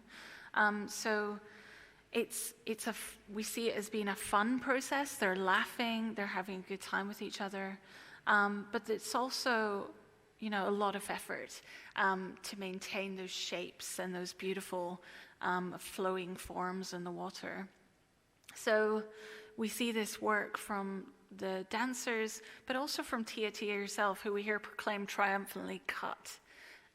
That's a wrap, and everyone cheers. So that the artist's work is also profiled in that moment. And maybe that's the present. That's the film is the present, as you were describing, with the Mónica de Miranda film. And then in part 3, it's been described as this hopeful, lush vision of oceanic futurism. And combined the AI-generated situation, the scene that the AI visuals, they're showing these magnificent fountains, which is probably, I imagine, referencing the kind of fountains we would have in Eurocentric societies and urban spaces. But on and around these fountains, which are quite unusual and fantastic, you see Pacific Islander people are dancing and moving and performing pattern-like hip bridges and leg extensions. And this forms this dreamscape of power and dynamism and lush experience. You see the pineapple that seems to be kind of water coming out of it, and Pacifica woman holding it up in this really strong pose. So I think for me, this is a very hopeful and playful way of concluding the film. And water also features throughout the 3 sections of the film. And I think that does tie in quite well. So maybe I'll talk about the whiskey film and then we can have a bit of a conversation. But I think that's a really good bridge to Kaylene Whiskey's, the playfulness and glamour of Kaylene Whiskey's film Ngura Pukulpa, which means happy place, which we also just watched. So I think that was the second film. And maybe I'll speak about some of the key themes around Indigenous knowledges that I understand from this film, not knowing Kaylene Whiskey myself, but I am a big fan of her work. So where is this film set and made? It's made in Indulkana. Kaylene Whiskey refers to Indulkana is my place. And this is on Anangu Pitjantjatjara Yakundjatjara lands, also known as APY lands. This is located in northwest of South Australia, which is, for those of you who are not familiar with South Australia, it's quite central to the landmass of what we know today as Australia. And it immediately presents the film as a very personal film. This is my country, this is my land. And so we see in this movie, Kaylene Whiskey, her paintings start to come to life. She's painting, but they won't stay on the canvas. So there's a movie about her paintings. And we see that there's this comics influence. There are bright, pretty colors, Catwoman, Wonder Woman, Supergirl. We also see Tina Turner. And this blends the live action and animation together really in a really beautiful way. The film references Kaylene Whiskey's life, but her happy place, her connection to Indulkana. And I really feel like I get an insight into her character and her experiences through the film. It opens with Kaylene Whiskey and Catwoman flying over her country, and I get a sense that this is how Whiskey experiences country, this feeling of extreme elevation, easy gliding, something quite magical. And again, the view of the terrestrial world from above. Like Mazzi and like Tiatia, we're getting this bird's eye view. I'd like to talk a little bit about flow in terms of this work, and I'll move on into talking about soil in a moment. But I think there's a flow between three aspects of reality in the film, for me, as I read it, between the representation of country or land, and in the film this is represented most significantly in the really rich red earth that we see all the action taking place in. The representation of culture, both popular culture and ancestral culture, and the representation of contemporaneity. So this country, culture, contemporaneity flow is, I think, quite important to the film, and they flow really well and easily into each other in the film. So all three elements of reality are completely at ease with each other, all together and present and alive. It's about Whiskey and her sisters being alive now, in place, and in Indulkana. Whiskey being a strong woman in sequence in Indulkana. And I think this is quite important because there's an imperialist tendency to think about Indigenous knowledges as traditional and in the past and something to be preserved. And I think what I learned from my Indigenous colleagues and First Nations friends is that it's like every knowledge, always in process, always changing, and completely contemporary and alive. And I think we really get that from all of the sequence and the fun popular culture references. But there's also a real strong, as we spoke about as well at the beginning, that there's this really strong sense of Aboriginal sovereignty. There's a fierce message of this sovereignty with Whiskey and her 7 sisters. They're almost like superwoman warriors, raising Aboriginal flags while in one scene positioned in a really strong line. They're not smiling in this scene. They're incredibly serious and holding the space of what we might refer to as activism. And I really love that scene. I think it's important to think about the artist's name. There's this call and response. My name is Kaylene Amantra Whiskey. Her name is Kaylene Amantra Whiskey. It's really hypnotic and rhythmical. I was going to read a quote from a past article, but I'll skip over it because we want to keep on time. But I've previously written about how in some approaches, particularly in settler society to Indigenous art, there's a kind of sidelining of the artist's name, or there's not really an attempt to investigate the artist's name. And I'd written about the filmmaker and artist Warwick Thornton and how some of his work really emphasizes the artist's name in his work, or makes fun of the fact that the artist's name is not always known. And I think a similar expression, almost of activism in Whiskey's film, is reminding the viewer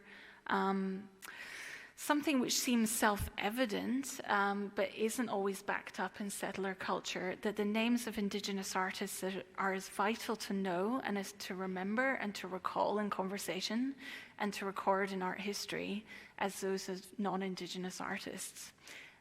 So her name is Kaylene Amantra Whiskey. I think that'll stick with a lot of us today.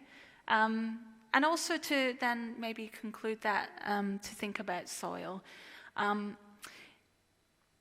In so-called Australia, soil is part of country, And because of that, it needs to be experienced and thought about on terms that acknowledge its relatedness to all other parts of country. So that's that holistic kind of viewpoint in Indigenous knowledges that we're really fortunate to be able to experience in Australia. Soil relates and is connected to species, including human, as we are animals and other animals and plants.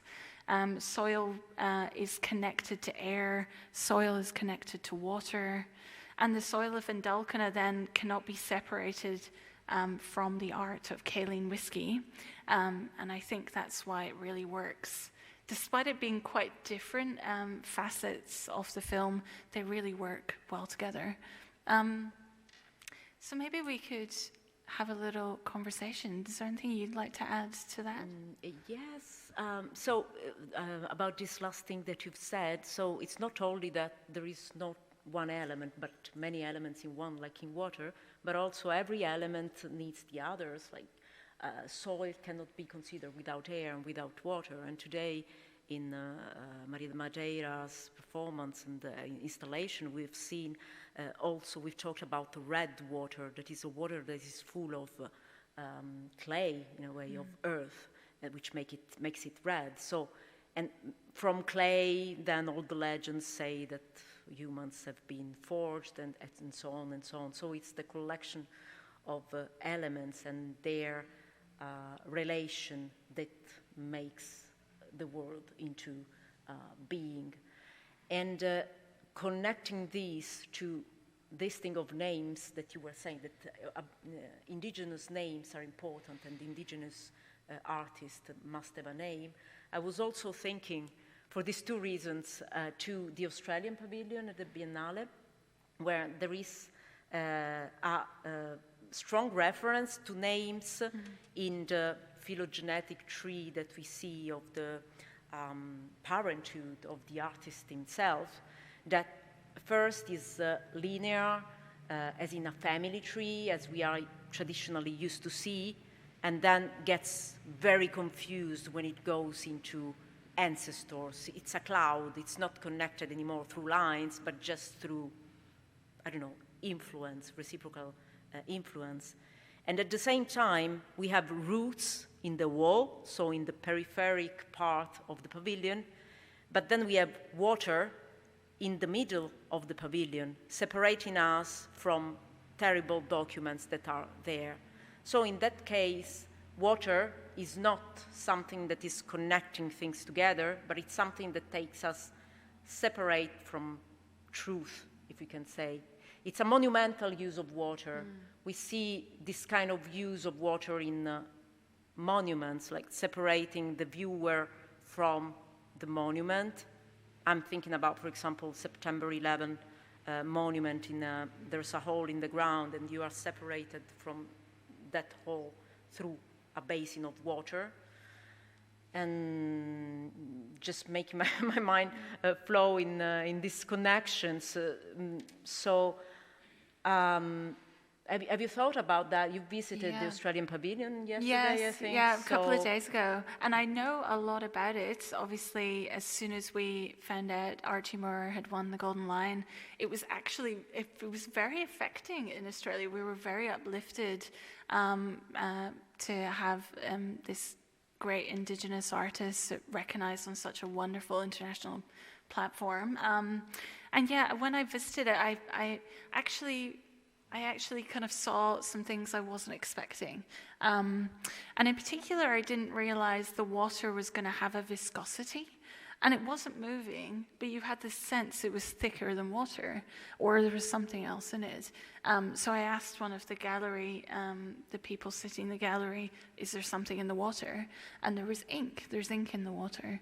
And for me, that was a really interesting, it might have been just a logistical decision to show kind of an opacity or a reflective surface. But there was a really nice connection then for me from the printed documents on the table to the water. It was almost like it was bleeding out somehow. And yeah, I looked up just a quick quote from Archie Moore that might talk a little bit to that idea of water. And in the Australian Pavilion, seeing that small window at the bottom, which I took a photo of it. I thought it was quite prominent this year for some reason. I noticed it more than I had in previous years. And Archie Moore does talk about that as being quite a defining feature for him in designing the exhibition. He said in Art Forum back in April, "One aspect of the new work is my response to a canal outside the pavilion, a waterway that connects the lagoon to the Adriatic Sea and to the continent of Australia. I've painted the walls of the pavilion with blackboard paint, upon which is a hand-drawn family tree that reaches back 65,000 years or more. The tree surrounds over 500 documents, bureaucratic reports and correspondences that allude to how First Nations people have been surveilled under colonialism. These float above a pool of water, a common feature in shrines and memorials, as you said, and alongside a canal that connects Venice to the continent of Australia.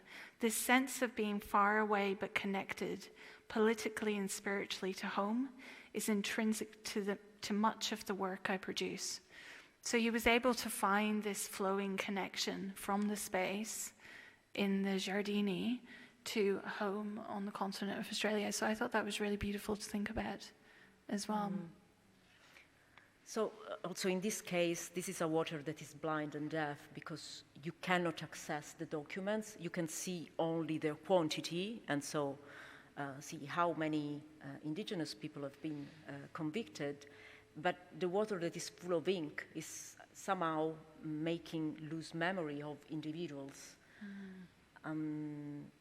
In this, I'm now reconnecting to another pavilion at the Biennale that is the British one, in which in the first canto, I think in the second canto, I don't remember anymore, the artist, John Acrofa, I can't say the name, sorry.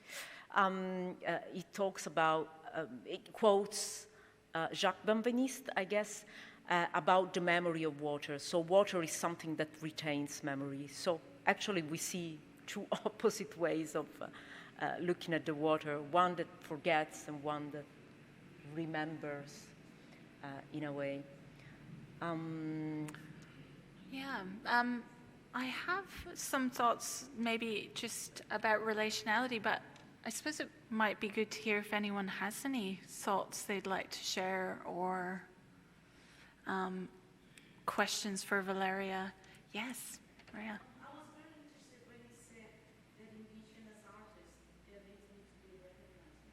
Can you use the microphone? Sorry. Okay, yeah. Better. Indigenous artists, their names are not known or people don't pay attention. First question, why do you think is that? And second, I wonder if it's because when society looks at indigenous cultures, they think of tradition and they don't think contemporary. Therefore, if it's traditional, it's just the way it is, so you don't think about anything else. Absolutely.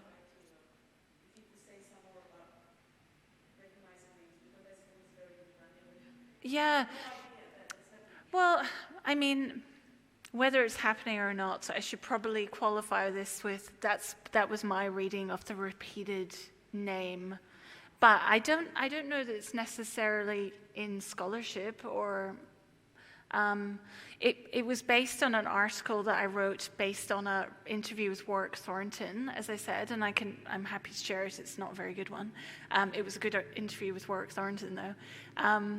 But I think you're absolutely right in terms of that traditional seeing in First Nations practice as needing to be traditional somehow. It's funny, one of my favorite contemporary artists is Tony Albert, who's also an Indigenous artist.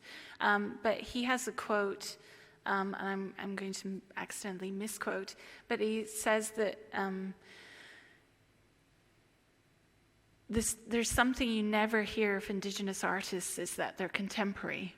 So there's a sense that he was but he was really trying to state that these are contemporary artists. So I absolutely agree. I think there was traditionally a kind of collecting practice and a stealing practice of indigenous art that was then categorized as museum object rather than art. And so there wasn't seen as much of a necessity to, but this is quite historic, but as much of a necessity to kind of ascribe an artist's name. Does anyone else have any thoughts on that? So everything comes from the past, but not contemporary. Interesting. Because, for instance, with the Thai weavers in Timor-Leste, they are amazing artists. But when they talk about the Thai weavers, they talk about the group. And then they say the name of the leader. But there are like 20 women working. Yeah. They know the name of the leader, and they all do the same thing. Yeah. That's why I thought maybe traditional don't worry just a little. Yeah, absolutely. And it's, oh, sorry. No, just it's not necessarily bad. I mean, also in the main exhibition by Adriano Pedrosa, there's some strong accent on collectives, and you think, okay, why should we always use names to be artists? Sometimes collective groups, and there are many there. It's a much stronger position. It's like, I don't know, the idea is that it's much more Western to use names, and also indigenous names are Western. I mean, they have English surnames usually. They don't use the traditional, like whiskey.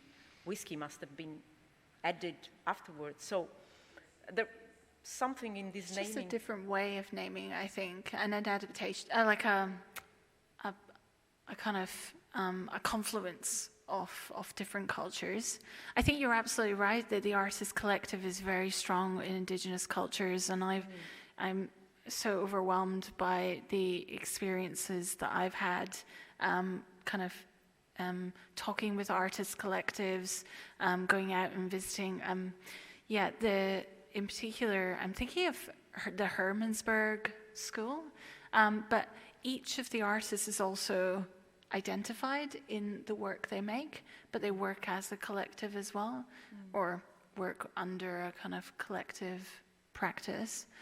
I think, so I still like to name the individual artist as well, but I think you're right, there's faults in prioritizing individuals too, and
yeah, definitely.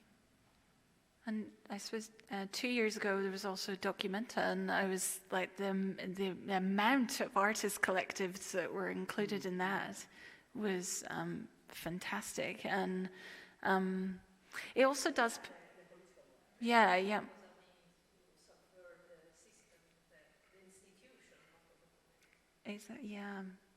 And that, and I think it does tie in for me also with the concept of relationality. So there's a Trowolwi woman, an academic, Lauren Tynan, who recently published an article called "What is Relationality? Indigenous Knowledges, Practices and Responsibilities with Kin." And if anyone's interested, I would really recommend that. It's a wonderful read, and for those of us not working in that area, it's actually really easy to read as well. Tynan talks about situating relationality as a practice bound with responsibilities with kin and country, and inherent to the Indigenous experience which understands reality as relationships. So relationality means how Indigenous people relate to country and to other humans and to community. Tynan, she also says, to feel the world as kin is to enact a relational ethos and the responsibilities and accountabilities that accompany it. And I'm not sure what everyone else thought, but I really felt that in both Angela Tiatia's work and Kaylene Whiskey's as well.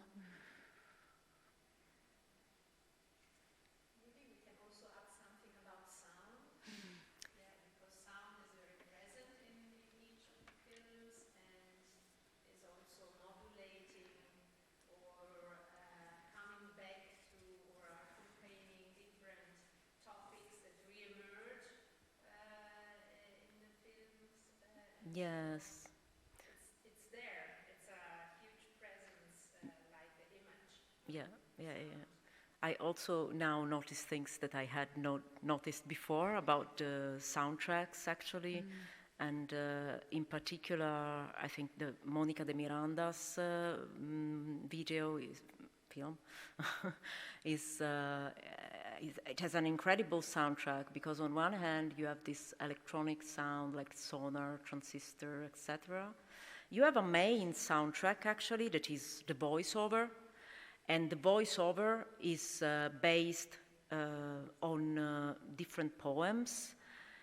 In particular, one of the poems, it gives the title to the film, and it's Path to the Stars, and it's by the former Angola Prime Minister, who was also engaged in the liberation war, Agostinho Neto, if I'm not wrong.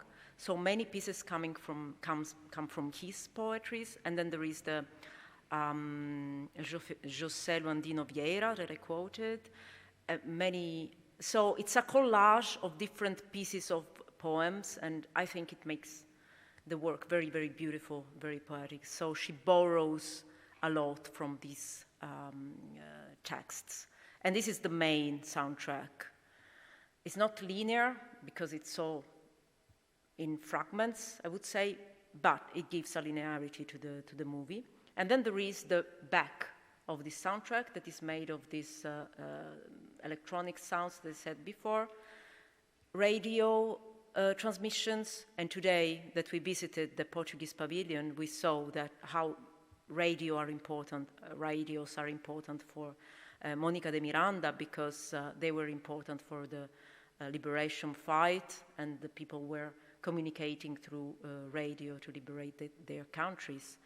And also, again, going back to the British pavilion, also there you find how radio is important for the political speeches of Black people and indigenous people in other cases. So radio is fundamental. Then what do we have? Songs, of course, indigenous songs, a lot of that, drums and dances, and something come from ancestral memories, I would say. And then today, watching again Antonio Rovaldi's and Ettore Favini's, I noticed a lot about the soundtrack that I had lost in my first vision, because that's very, very sophisticated. They lost a lot of their footage in the shipwreck, so they had to remake a lot of the sound. But the main soundtrack, I would say, is this Arturo Toscanini directing an orchestra. So we have like, how do you say, the back, the retroscena, I don't find the word in English, the backstage of a making of an opera.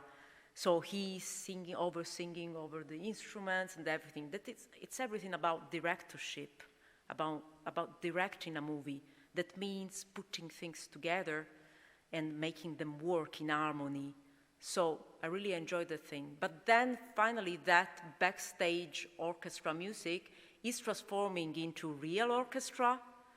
And then this orchestra, you hear it through the filter of a radio again. So it's the same motif that you hear in 3 different ways. One is the backstage, the other one is the stage, and the third one is sort of a mediated state through media. It's a sort of hearing through water again. So water as a medium, which resounds, water and radio. It's waves again. It's 2 different ways of making waves. So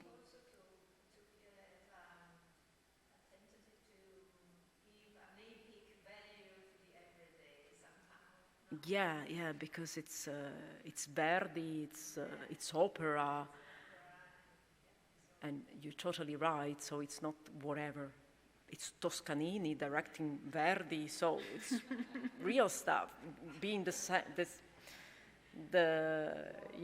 soundtrack for a fisherman and for the king of the po, that is a sort of mad creature that is the wisest of the people working with the po at the end. So it gives epic to the little things of life. Someone was saying, yeah, there was something about it. I think in Mónica de Miranda again, the little, and in the poems and the little things.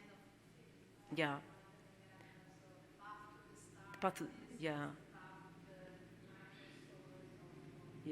so little, little things are stars. Little people are movie stars. So. Yeah, no.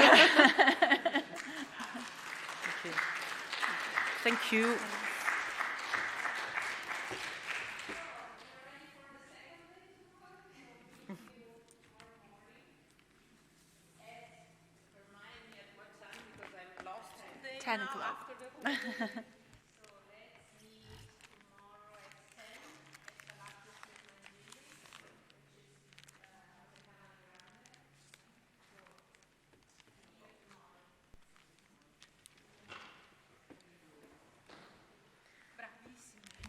Grazie. I meant to thank you all as well, but we all wrapped up. But thank you.